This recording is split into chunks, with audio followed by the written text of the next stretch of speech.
myself from them as much Why? as is possible, because the films have got nothing to do with my books, and because the books themselves were actually written to show off what the comics medium can do that films can't. Why did you sell the film rights in the first place then? Well, in the cases of From Hell and League of Extraordinary Gentlemen, this was basically sold on the assumption that the films probably wouldn't get made. Well, I mean, you were trying to get money for Old Rope. Trying to get money for Old Rope. But you can hardly complain when they do then make the films. No, well, I can complain about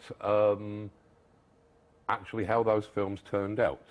I originally was trying to sort of take the position of, all right, I will not be going to see these films, but I wish them well.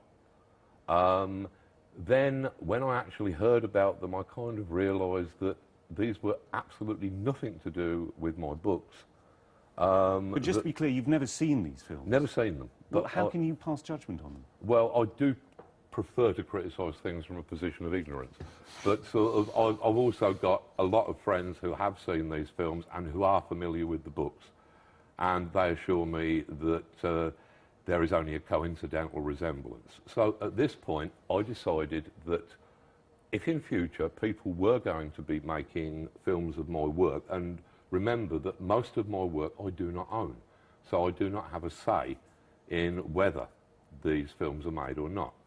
But I decided that in the case of, say, V for Vendetta and Watchmen, that if they were going to be making films of any of those characters, that I would give all of my money to the artists and in return would have my name taken off of the film. What's the problem with reimagining your work? I mean, you did that with Lost Girls, you did it with The League of Extraordinary Gentlemen. You take other people's work, in this case literature, and you rework it for your own edification. What's the problem with Hollywood doing the same for your work? Well, there's not a problem for anybody other than me. The thing is that... So it's a personal problem rather than a personal problem, and also I would say that it's a problem of trying to adapt from one medium to another. I believe it very seldom works, and I would also say that the films that I actually enjoy were generally written as films. I'm not really fond of adaptation from one media to another in general. In the case of, say, the characters in Lost Girls, in the case of the characters in League of Extraordinary Gentlemen, what we're actually talking about is characters that are in the public domain, and that is in a literary area where these authors have been playing with each other's characters for centuries. I believe that Jules Verne wrote a sequel to Edgar Allan Poe. It's more of a literary game in those circumstances. But I'm wondering if it's also just a small measure of obsession on your part. I mean, you said of yourself, if there's a full stop at the end of one of my sentences, that full stop will be there in the finished comic unless something has gone wildly wrong. You like to retain an iron control, don't you? Absolutely, and it's not done me that bad.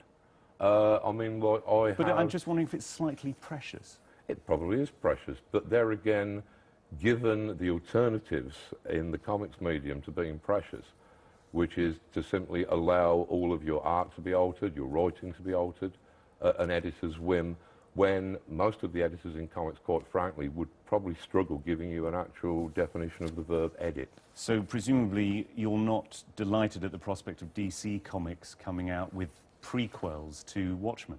I suppose, yeah, less than delighted.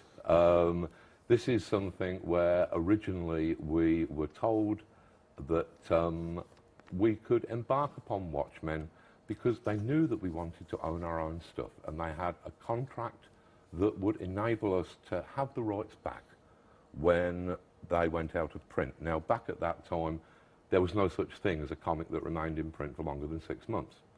So we signed these contracts, obviously without reading them very carefully because we trusted these people. Then we found out that all of this stuff, no, actually DC Comics, and they would own all this stuff forever. You've gone beyond it, though, in terms of just sort of being unhappy about what's happened to your work. You've said that graphic novels themselves may be on the way out. The entire world of comics seems to me on the point of collapse. it's in its death throes. I just hope its final death rattle isn't too humiliating or desperate because it's deserved. I mean, that's pretty punishing language. Yes, I am. I'm obviously in quite a bad mood when I'm saying things like that. But is that something that you still think? Completely merited. Yeah, I mean, I would say that the comics industry, and by that I pretty much mean the American comics industry, which is all that's left these days, effectively. It doesn't seem to have had a new idea in decades. All of the genuine creators that it once had, it alienated them or drove them to embittered retirements and finally death. I mean, you have to remember that with the comics industry, you're talking about something that was set up in the 1920s by American entrepreneurs such as Legs Diamond, Meyer Lansky. It was set up purely as a cover for bootlegging.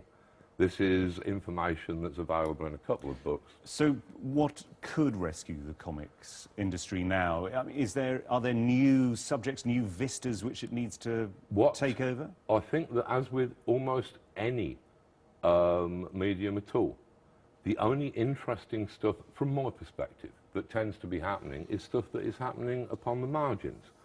And I think that in comics you've got wonderful independent talents that are springing up, people who are self-publishing their own comics.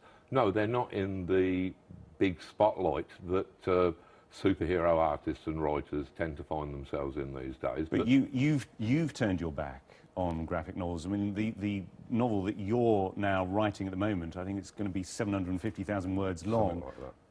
It's a novel. It's not a graphic novel. Yeah, it's my second novel. My first one, Voice of the Fire, was largely based upon the town and county of Northampton, where I hail from. In central England. Yeah. But forgive me, I don't mean to be rude, but in a way I'm less interested in the subject, but more in the form. Why have you decided to turn your back on graphic novels?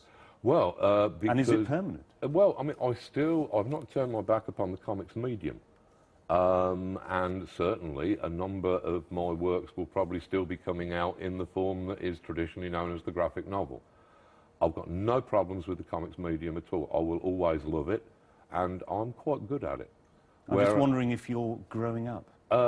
Well, I'd say that it's not a matter so much of growing up. It's a fact that I can no longer work within the comics industry.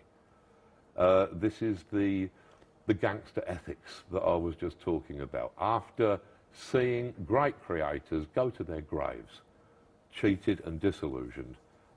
Strong language, gangster ethics. Gangster ethics. And I'm talking about the original gangsters, as I believe the young people like to phrase it these days. The Meyer Lanskys and the Legs Diamonds. The ethics of the comics industry have not changed since those days when they were cheating Jerry Siegel and Joe Shuster, who were two teenagers from Cleveland who created Superman. And National Comics, as I believe they were called at the time, they waited until Siegel and Shuster were going off to fight in the Second World War.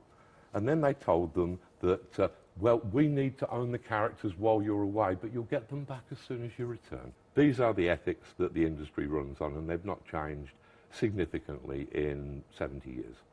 Alan Moore, thank you very much for being on Hard Talk. My pleasure.